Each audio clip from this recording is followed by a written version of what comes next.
The morning light filtered through the massive viewports of the Galactic Military Academy, casting long shadows across the training hall.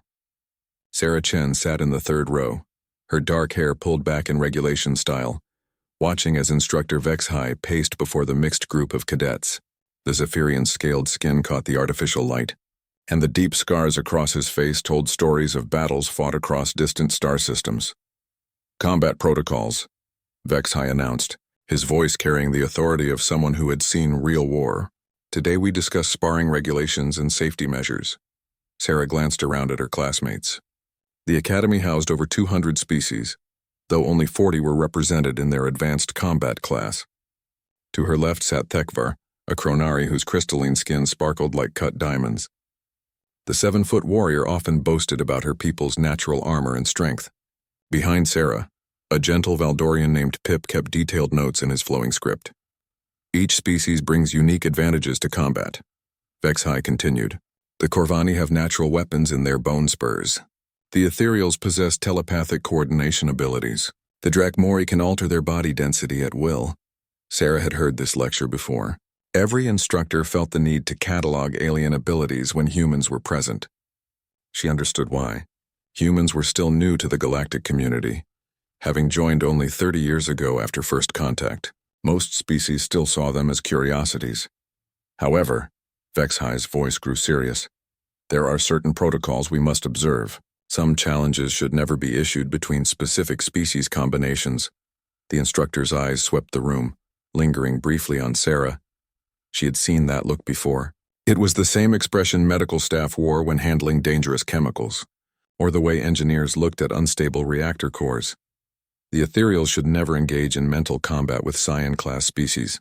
The Heliosborn must limit their plasma generation in standard gravity environments. And most importantly, his gaze found Sarah again, never challenge the Earthborn in direct physical combat. A ripple of whispers spread through the class. Sarah felt her cheeks burn. This was the part she hated most about academy life. The constant reminders that her species was different, dangerous, unpredictable. Thekvar turned in her seat, studying Sarah with interest. "Why?" the Chronari asked. "Humans appear physically unremarkable. No natural armor, no enhanced strength, no obvious weapons." Vexhai's mandibles clicked nervously. The human species evolved on what galactic classification terms a class other than Death World. This has resulted in certain adaptations. Their combat responses operate differently than most sentient species. "How differently?" pressed another cadet, a blue-skinned Aquarian named Zeth. "They do not simply fight," Vexhai said carefully. "They hunt. Their bodies produce combat stimulants that enhance strength, speed, and pain tolerance.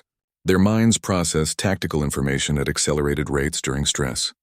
Most concerning, they can maintain rational thought while experiencing what other species would consider berserker rage." Sarah wanted to sink into her seat. Every word made her sound like a monster. She had joined the academy to prove humans could contribute to galactic civilization, not to be treated like a walking weapon. Additionally, Vexhai continued, humans possess what they call persistence hunting instincts. They do not tire like other species. In sustained combat, they become more dangerous over time, not less. "But surely," Thekvar interrupted, "a species with proper natural defenses would have advantages. My people's crystalline hide can deflect most physical attacks." "That is precisely why these protocols exist," Vexhai replied firmly. "Human combat doctrine adapts rapidly. They specialize in finding weaknesses and exploiting them. It is not a matter of strength or natural armor. It is about tactical thinking combined with physical capabilities that other species find unsettling." Sarah had heard enough. "Sir, permission to speak?" Vexhai nodded reluctantly. "With respect, sir, humans are not mindless killing machines. We have the same capacity for restraint and honor as any other species. These warnings make it sound like we cannot control ourselves." "I did not say you lack control, Cadet Chen," Vexhai replied. "I said your species' combat responses are different. The protocols exist for good reasons." "What reasons specifically?" Sarah asked, trying to keep frustration from her voice. Vexhai was quiet for a long moment. 23 years ago, during the colonial uprising, a single human soldier held off an entire Corvani assault platoon for 6 hours. The soldier was wounded multiple times, should have been incapacitated, but continued fighting with broken bones and severe blood loss. When reinforcements arrived, they found the humans still conscious, still fighting, surrounded by disabled enemy combatants. The classroom fell silent. The soldier survived. Vexhai continued. The Corvani soldiers required extended psychological treatment. They reported that fighting the human was unlike anything they had experienced. Not because of brutality, but because of the human's ability to remain calm and tactical while enduring damage that would render most species unconscious. Sarah knew the story. Every human in the military knew it. Lieutenant Maria Santos had become a legend, though she herself insisted she had simply done her duty. These protocols are not about limiting humans, Vexahai said gently. They are about preventing situations where other species might be traumatized by encountering human combat capabilities, unprepared. Thekvar laughed, a sound like wind chimes in a storm. Traumatized? By fighting one small human? My people have conquered 12 star systems. We do not traumatize easily. Your people, Vexhai said dryly, have never fought humans. Because no human has been worthy of challenge, Thekvar replied smugly. The tension in the room shifted. Sarah felt every eye turn toward her. This was the moment she had dreaded since arriving at the academy. Another alien cadet questioning human capabilities, forcing her to choose between backing down or proving the point everyone seemed afraid to test. Perhaps, Thekvar continued, standing to her full impressive height, it is time to see if these warnings have any basis in reality. I formally challenged the human to a sparring match. The room erupted in excited whispers. Several cadets immediately began placing bets. Others looked nervous, glancing between Sarah and the towering Kronari. Vexai held up a hand for silence. Cadet Thekvar, I strongly advise against this course of action. The challenge has been issued according to Academy regulations. Thekvar replied. It cannot be withdrawn. All eyes turned to Sarah. She could feel the weight of expectation, the curiosity, the barely contained excitement of her classmates. Some wanted to see her fail, to prove humans were overrated. Others seemed genuinely concerned for her safety against the much larger alien. Sarah stood slowly, meeting Thekvar's crystalline gaze. She thought about Lieutenant Santos, about every human who had served with honor alongside alien allies, about the responsibility she carried as one of only 12 humans at the academy. She raised her hand. I accept your challenge. The whispers stopped. In the sudden silence, Sarah could hear her own heartbeat steady and calm. Across from her, Thekvar smiled, revealing teeth like diamond chips. Vexhai closed his eyes briefly, his scarred face showing resignation. Very well, he said finally. The challenge is accepted. Combat arena, tomorrow at 1400 hours. Standard sparring rules apply. As the cadets filed out, chattering excitedly about the upcoming match, Sarah remained seated. She had just committed to something that could change how every species in the academy viewed humanity. She only hoped she was ready for whatever came next. Word of the challenge spread through the academy faster than a hull breach alarm. By evening meal, cadets from every deck were discussing the upcoming match between the human and the Kronari. Sarah found herself the center of attention wherever she went, though most conversations stopped when she approached. In the dining hall, she sat with her usual group. Pip, her Valdorian roommate, pushed his nutrition paste around his tray nervously. Sarah, are you certain about this? Thekvar has won every sparring match since arriving here. Her crystalline hide is nearly impenetrable. I know, Sarah replied, cutting into her synthetic protein. I have studied her fighting style. Across the hall, Thekvar held court at a table surrounded by admirers. Her voice carried clearly as she described her plans for the match. The soft pink skin will learn why the Kronari are respected warriors. I will be gentle, of course. Do not want to damage the Academy's pet human permanently. Laughter erupted from her table. Sarah continued eating, showing no reaction, but Pip noticed her grip tighten on her utensils. She is trying to anger you, observed Zeth, the Aquarian who sat across from them. It is a psychological tactic. I know, Sarah said again. The betting pools are quite active, added Kiex, a small Fritilian whose species resembled upright ferrets. Current odds are 15-1 against you. Some cadets are wagering their entire term allowances. Sarah looked up sharply. 15-1. Most believe Thekvar will win quickly, Pip explained sadly. The Kronari are 3 times stronger than humans on average, and their natural armor has never been penetrated in Academy sparring matches. After dinner, Sarah made her way to the Academy's data archives. She spent hours reviewing combat footage of Chronari warriors, studying their techniques and fighting patterns. Their strength was impressive, but they relied heavily on direct attacks and brute force. They were used to opponents who either could not penetrate their natural armor or lacked the speed to exploit openings. Studying your opponent? Sarah turned to find Instructor Vexhai behind her. The Zephyrian's expression was unreadable. Yes, sir. Standard preparation. Vexhai settled into the chair beside her. Cadet Chen, I must ask one final time. Are you certain you wish to proceed with this challenge? There would be no shame in withdrawal due to injury or illness. Are you ordering me to withdraw, sir? No. Academy regulations prevent instructor interference once a formal challenge is accepted. But I'm asking you to consider the consequences. Sarah paused the combat footage. What consequences specifically? Vexhai was quiet for a moment. Win or lose, this match will change how every species at the Academy views humanity. Are you prepared for that responsibility? Someone has to be, Sarah replied. Humans cannot spend forever being treated like dangerous animals.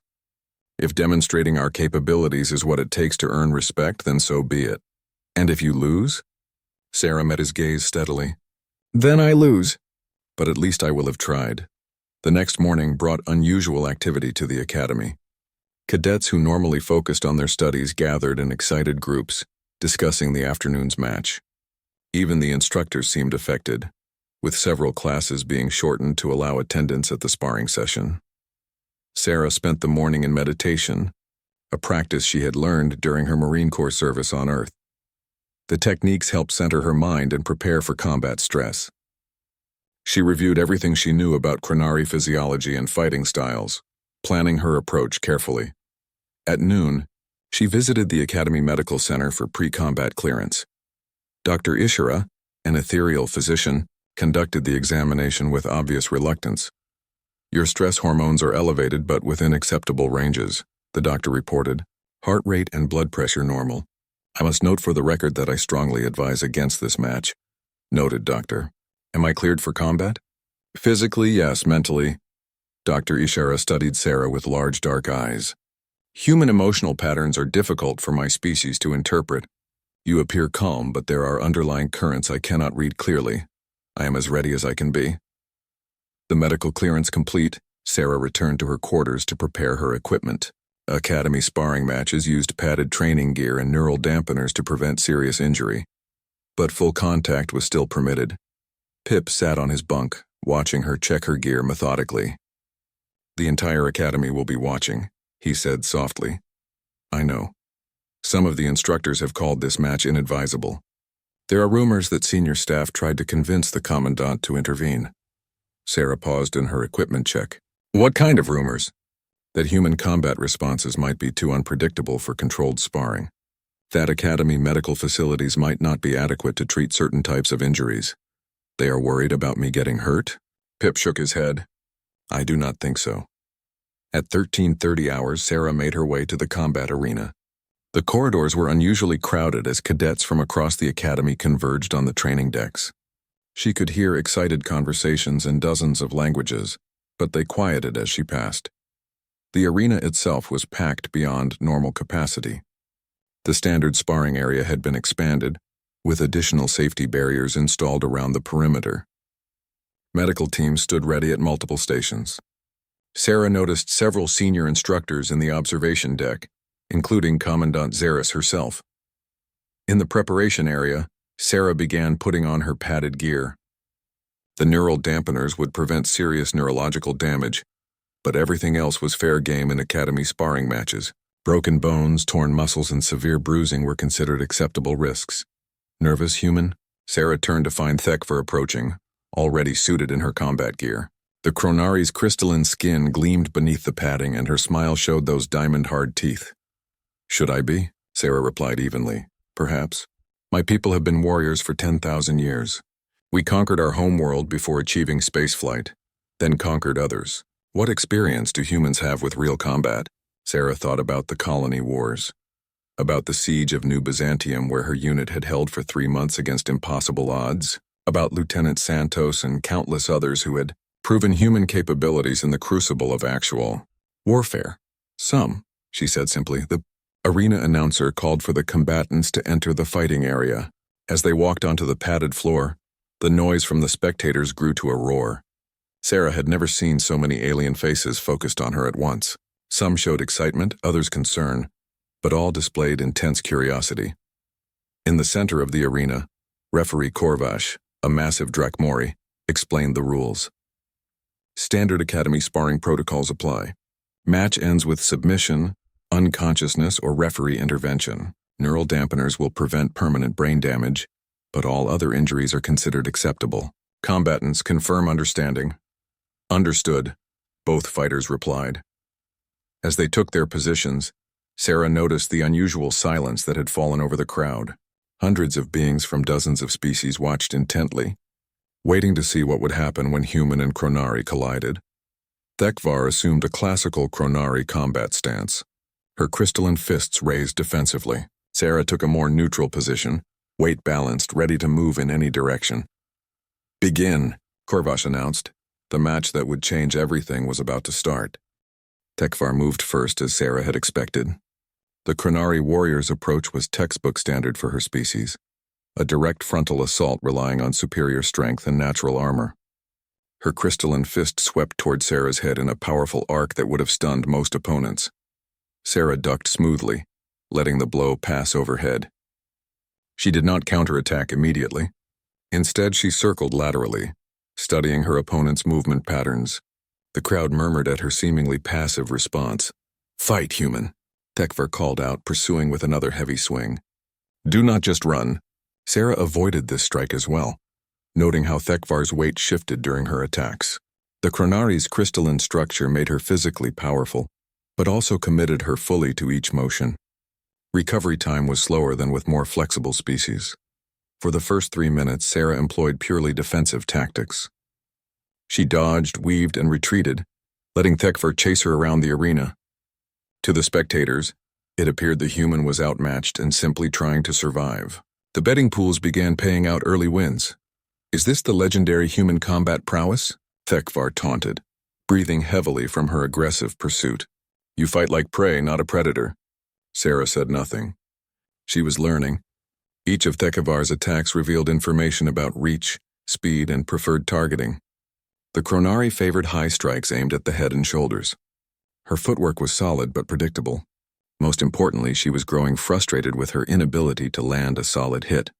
The first real exchange came when Thekvar attempted a grabbing maneuver, trying to use her size advantage to initiate a wrestling match. Sarah allowed the grab to connect, then twisted sharply, using the Chronari's own momentum to break the hold and create distance. "Better," Thekvar admitted. "But still running," Sarah finally spoke. "I am not running. I am hunting." Something in her tone made Thekvar pause. For the first time since the match began, the Chronari looked uncertain. Sarah's posture shifted subtly. The defensive stance became something more predatory. Her movements, which had been reactive, suddenly gained purpose and direction. She began to stalk forward instead of retreating. Thekvar threw another powerful punch, but this time Sarah was not there to receive it. She had moved before the strike fully committed, slipping to the side and striking the Chronari's extended arm at a specific point just below the elbow joint. The crowd gasped as Thekvar stumbled. The strike had not been particularly powerful, but it had targeted a weakness in crystalline anatomy that few species knew existed. The Chronari's arm went partially numb. "How did you—" Thekvar began, then cut herself off and launched another attack. Sarah was ready. She ducked under the swing and delivered a precise palm strike to Thekvar's solar plexus. Again, the force was not overwhelming, but the placement was perfect. The Chronari doubled over, gasping. The arena fell silent except for the sound of labored breathing. What the spectators were witnessing was not the brutal combat they had expected, but something far more unsettling. Surgical precision applied to violence. Thekvar straightened, her crystalline features showing pain and confusion. "Impossible. Those pressure points should not affect my species." "Every species has vulnerabilities," Sarah replied calmly. "Humans specialize in finding them." The Chronari's frustration finally boiled over. With a roar of anger, she abandoned all technique and charged directly at Sarah, intending to use her superior mass to overwhelm the smaller human. This was the moment Sarah had been waiting for. As Tekvar committed to her charge, something changed in Sarah's demeanor. Her heart rate, which had remained steady throughout the defensive phase, suddenly spiked. Adrenaline flooded her system, bringing with it the combat modifications that made humans so effective on their death world. Time seemed to slow from Sarah's perspective. She could see every detail of Tekvar's approach. The slight favor of her left leg due to an old training injury, the way her crystalline skin caught the arena lights, the exact moment when the Chronari would be unable to change direction. Sarah moved with fluid grace, sidestepping the charge and delivering a series of rapid strikes to specific points along Tekvar's spine and ribs. Each blow was calculated to disrupt the Chronari's balance and coordination without causing permanent damage. Tekvar crashed to the arena floor, her momentum carrying her several feet past where Sarah had been standing. When she tried to rise, she found her legs unsteady and her vision slightly blurred. "What is happening to me?" she gasped, struggling to regain her footing. "Temporary nervous system disruption," Sarah explained, her voice eerily calm despite the adrenaline coursing through her system. "You will recover fully within minutes." In the observation deck, Instructor Vexhide turned to his colleagues. "Now you see why we have protocols." Sarah could have ended the match then. Tekvar was disoriented and vulnerable. Instead, she stepped back and waited for her opponent to recover. The gesture was not lost on the watching crowd. "You helped me up during the medical simulation last month," Tekvar said suddenly, realization dawning in her crystalline features. "When I was struggling with the human anatomy section? Yes. Why show mercy now? In combat, mercy is weakness." Sarah's expression was patient, almost gentle. "Mercy is not weakness. Mercy is choosing to be more than just an efficient killer. Any predator can kill. Only intelligent beings can choose not to." Tekvar regained her footing, though she moved more carefully now.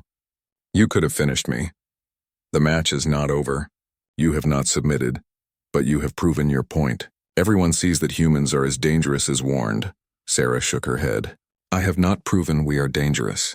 I have proven we are capable. There is a difference." The Chronari studied her opponent with new understanding. "The stories are true, then. Humans can be both warrior and healer, predator and protector.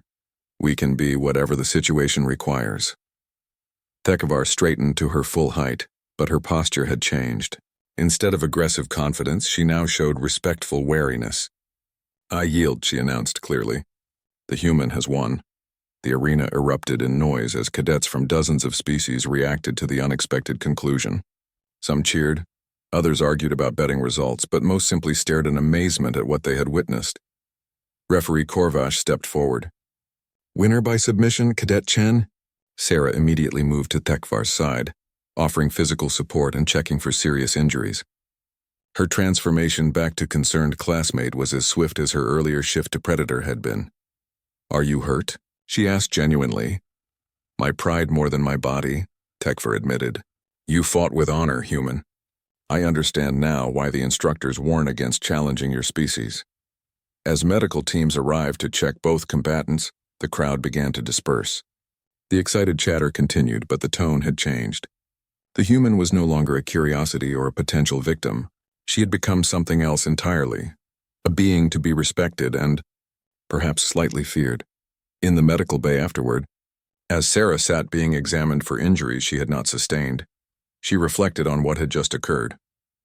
She had wanted to prove humans belonged in galactic civilization. Whether she had succeeded or simply reinforced their reputation as dangerous remained to be seen. One thing was certain: everything had changed. The Academy Medical Bay had never been so crowded with uninjured visitors. Word of the match had spread beyond the cadet corps to the faculty and civilian staff. Dr. Ishira worked efficiently, scanning both combatants with her medical instruments while trying to ignore the steady stream of curious onlookers. "Remarkable," the ethereal physician muttered, reviewing Sarah's readings. "Heart rate returning to normal, stress hormones already decreasing, no significant injuries detected. Your species' recovery capabilities are quite impressive."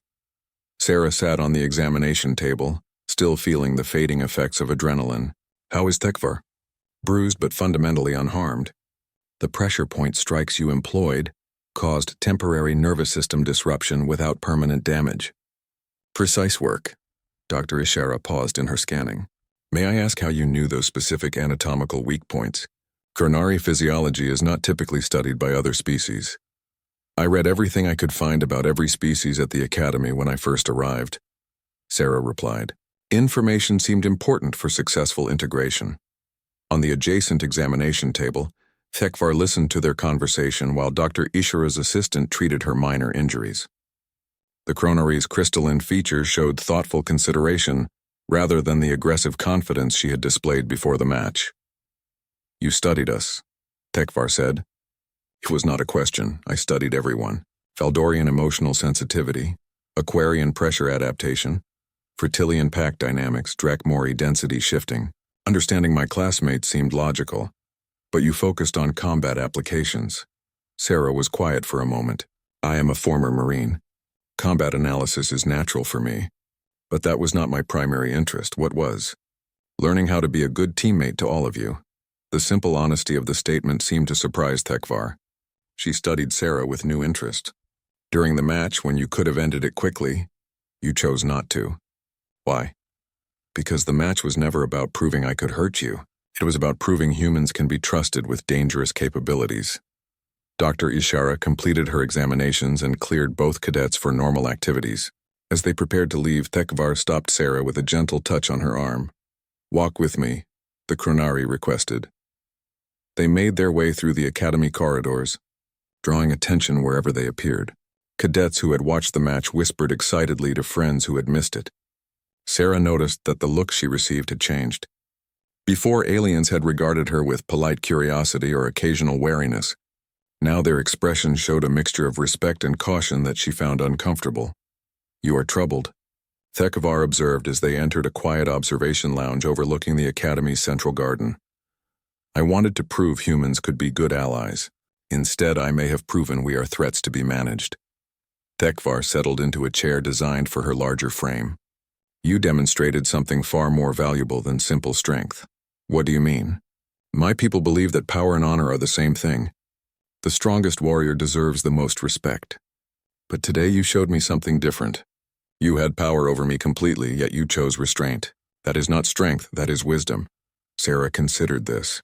On Earth we have a saying, with great power comes great responsibility. It means that having dangerous capabilities creates an obligation to use them carefully. Your species thinks this way naturally? Most of us try to. We do not always succeed, but we try.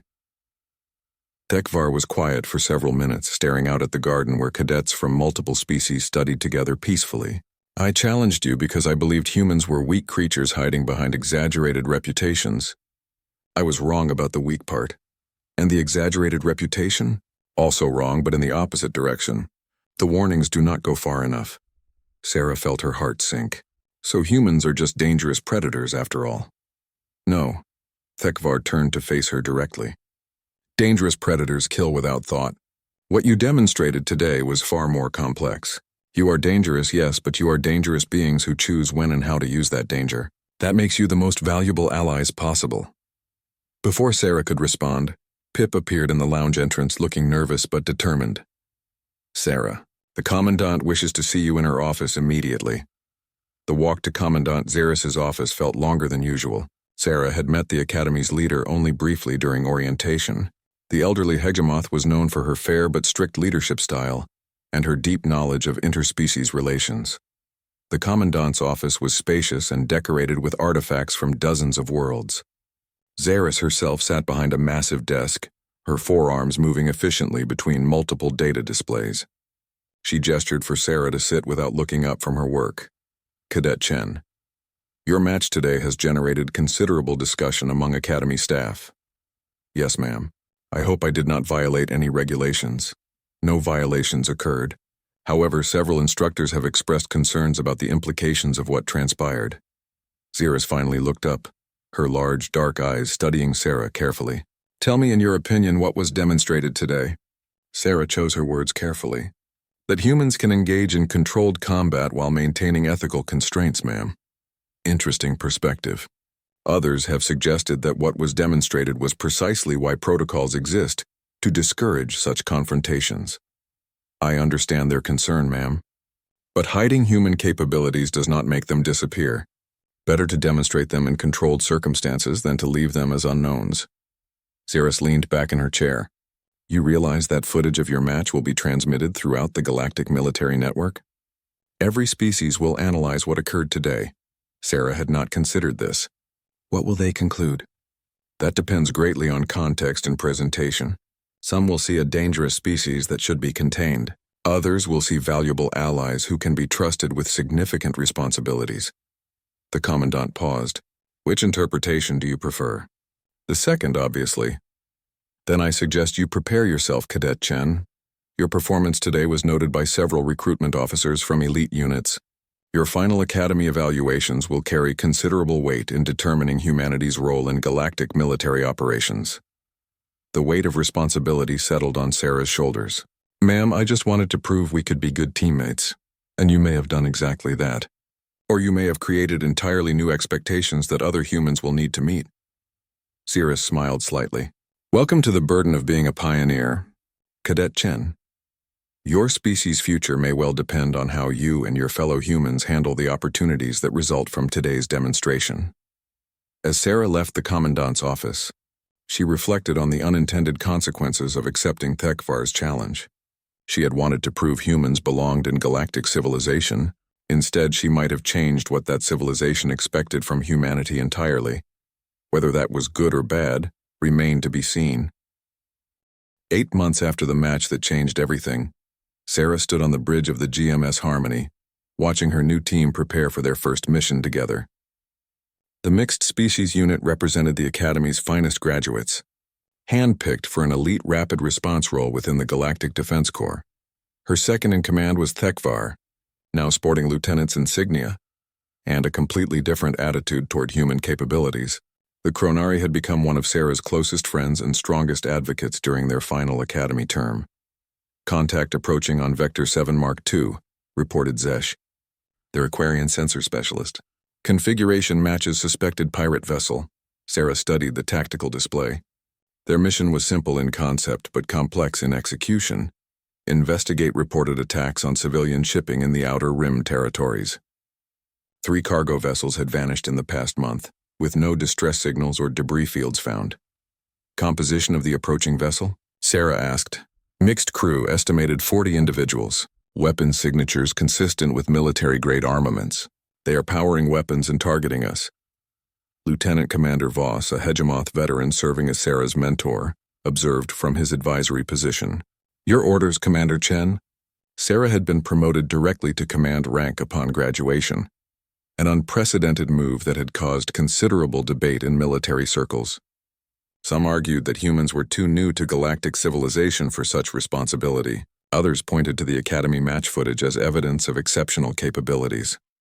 All stations battle ready, Sarah ordered calmly. Shields up, weapons powered but not targeted. Open communications. The main screen flickered to show a scarred Corvani captain with bone spurs filed to threatening points. Behind him, Sarah could see crew members from several species all armed and hostile-looking. Unknown vessel, you have entered controlled space. Surrender your cargo and no harm will come to your crew, the pirate captain announced. This is Commander Chen of the Galactic Defense Corps vessel Harmony. You are engaging in illegal activities in sovereign space. Stand down immediately and prepare to be boarded for inspection. The pirate captain laughed. Defense Corps? You look like children playing at war. We claim this territory by right of strength. Sarah's expression remained calm, but Thekvar noticed the subtle shift in her posture that indicated combat readiness. Sir, they are charging weapons. Evasive maneuvers, Sarah ordered. Maintain defensive posture until they fire first. The pirate vessel opened fire without further warning, plasma bolts streaking across space toward the Harmony. Sarah's pilot, a young Valdorian named Kess, executed evasive patterns with impressive skill, but several shots struck their shields. Shields at 80%, reported their engineer, a multi-armed Centauri. They are using stolen military weapons. Our defenses will not hold indefinitely. Return fire targeted strikes only. Disable their weapons and engines but avoid life support systems. What followed was a textbook demonstration of precise space combat. The Harmony's crew worked with coordination that impressed even Voss, executing Sarah's orders with efficiency and confidence. Within minutes, the pirate vessel was disabled and drifting. "Sir, we are receiving a surrender signal," Zesh reported. "Acknowledged. Boarding parties prepare for inspection and arrest operations." As the boarding shuttles launched, Sarah reviewed the engagement with satisfaction. Her crew had performed perfectly, and the pirates had been neutralized without casualties on either side. "Well executed, Commander," Voss commented. "Your crew shows excellent coordination for their first real combat." "They are well trained," Sarah replied. But privately, she knew the true test was yet to come. The inspection of the pirate vessel revealed evidence of the missing cargo ships, stolen goods, and captured crew members being held in deteriorating conditions. More concerning were the navigational records showing a hidden base in a nearby asteroid field.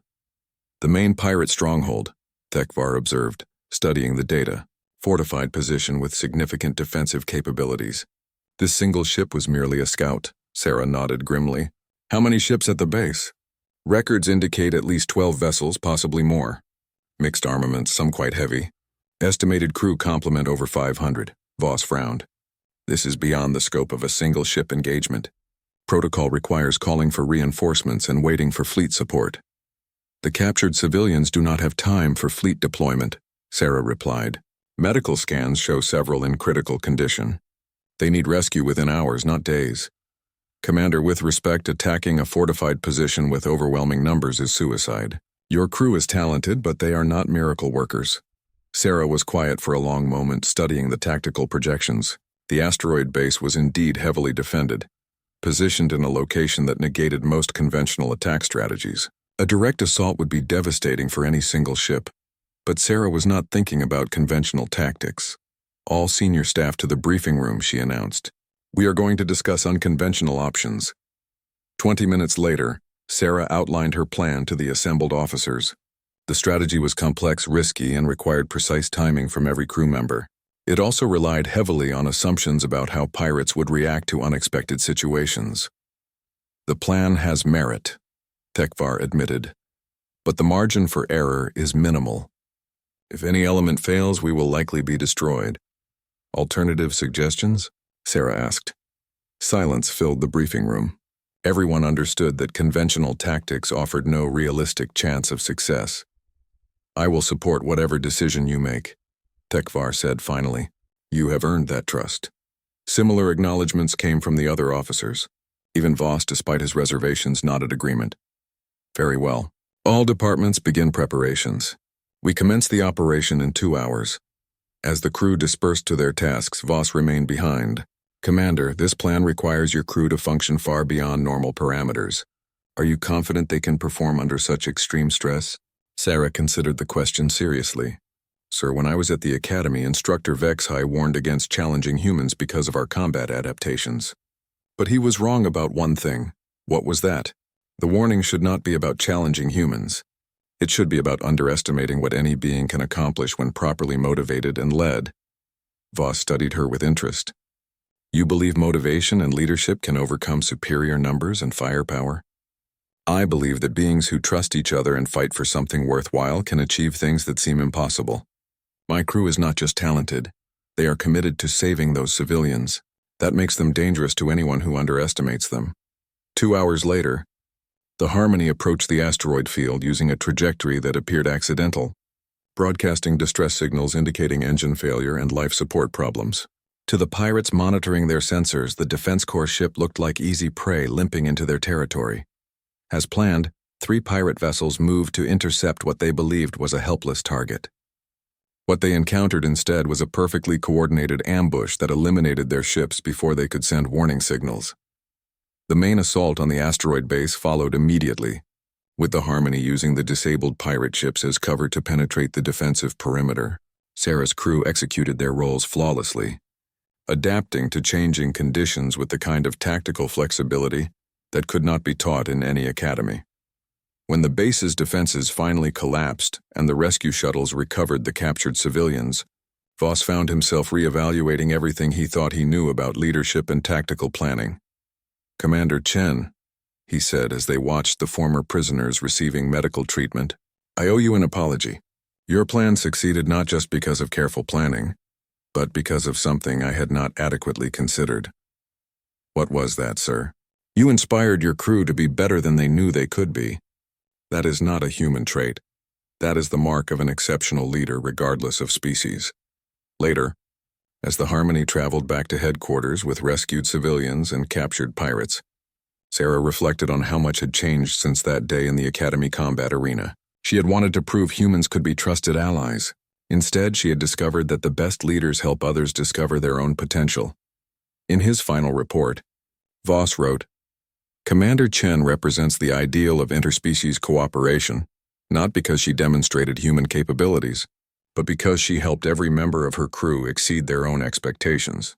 Recommend immediate consideration for advanced command responsibilities." The report would eventually reach the highest levels of galactic military command, contributing to a fundamental shift in how humans were perceived and utilized within the Defense Corps. But for Sarah, the most important outcome was simpler. Her crew trusted her completely, and she had proven worthy of that trust. In the end, that was what mattered most.